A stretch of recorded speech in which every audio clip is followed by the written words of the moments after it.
একজন অন্ধ মা তার মেয়েকে স্কুল থেকে নিতে এসেছিল, কিন্তু মেয়েটি যখন তার মাকে দেখে সে তৎক্ষণাৎ তার ব্যাগটা জোরে ধরে ফেলে যাতে তার মায়ের বানানোর ঘন্টার শব্দ না শুনতে পারে। মেয়েটির তার মায়ের প্রতি ঘৃণা ছিল, কারণ তার মা অন্ধ, কিন্তু মা শুধুমাত্র মেয়ের গন্ধ দিয়েই তাকে চিনে ফেলে এবং সবকিছু বুঝে যায়। যখন মেয়েটি বাসায় ফিরে আসে, মা ও মেয়ের মধ্যে ঝগড়া শুরু হয়। ঠিক তখনই মেয়ের ফোন বাজতে থাকে এবং মা রাগ করে সেই ফোন মাটিতে ফেলে দেয়। এতে মেয়েটি প্রচন্ড রেগে যায়। সে রাগ করে মায়ের ঘরে যায় এবং তার প্রিয় ক্যাসেট টেপটা নষ্ট করে দেয়। ঝগড়া এতটাই বেড়ে যায় যে মেয়েটি অবশেষে বাসা থেকে চলে যায়। রাতে বাবা মা মেয়ের ফেরার অপেক্ষায় থাকে।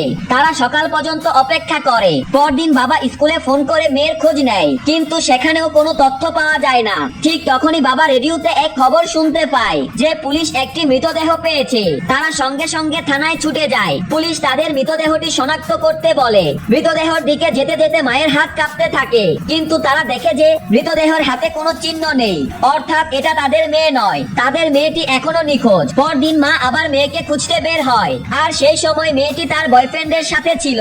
রাত হয়ে যায়। যখন মেয়েটি বাসায় ফিরে দেখে তার বাবা মা বাসায় নেই, সে বিছানায় পড়ে থাকা ভাঙা ক্যাসেট দেখে খুব অনুতপ্ত হয়। সে ক্যাসেটটা ঠিক করে, এরপর একটি ক্যাসেট চালিয়ে শোনে যেখানে তার মায়ের কণ্ঠ শোনা যায়। আমি তোমাকে খুব ভালোবাসি। মা বলেছিলেন যখন তুমি ছোট ছিলে একবার ভুল করে একটা তার টেনে দিয়েছিলে আর গরম রাইস কুকার পড়ে যায়। ফলে গরম রাইস কুকার পড়ে যায়। শব্দ শুনে আমি দৌড়ে যাই, কিন্তু আমি তো কিছুই দেখতে পারি না।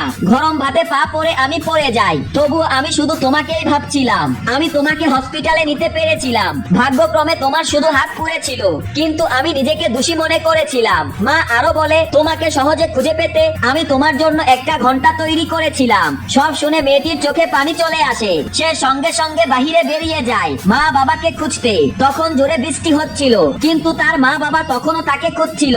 হঠাৎ সে দেখে একটা ছাতা, আর তার নিচে তার মা।